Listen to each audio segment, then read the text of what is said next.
հայրենակիցներ, պարոն Թունյան, մեր բերած փաստերի մեջ մանիպուլյացիաներ չկան։ Գնումների իրականացումը այնպես ինչպես կարգն է, նախորդ գնման պլանով կապված գնման առարկայի գնի չափից ներառվում է գնման պլանում մրցույթի ձևը։ Բերեք վիճակագրություն անենք եւ տեսնենք, քանի գնման նախորդ պլանավորած ձև եղե, որոնք ընթացքում եւ մեր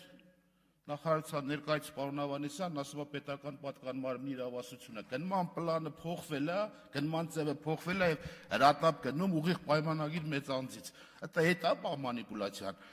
Ցեղասպանության պատմամշակութային թանգարան ինստիտուտի վերանորոգման աշխատանքները ստեյց պնդում են, որ գումարները հատկացվել է 15 կետի գնումների մասի կետով 15-ով ֆինանսական միջոցների առկայության պայմանով մրցույթ հայտարարվել։ Էսա մանիպուլյացիան։ Թե գնման առարկայի տեսակը, որ արանքում փոխվում է, մրցակցությունը խախտվում է, որպեսզի քաղաքացիները եւ մասնակիցները չկարողանան մրցակցության մեջ մտնեն եւ այնտեղ կա նաեւ այլ փուլեր, բանակցությունների փուլ, Բարդ մրցույթ, թափանցիկություն, հրատապ գնում ուղիղ պայմանագիր գնաց մրցակցությունը տեղ կորավ։ Էս է ամբողջը։ Խեք դուք մանիպուլյացիոնում եք, ես փաստերով կարող եմ խոսել։ Բերում ստայ մեր ներկայացված իրական առաջ քաշված բերած փաստերը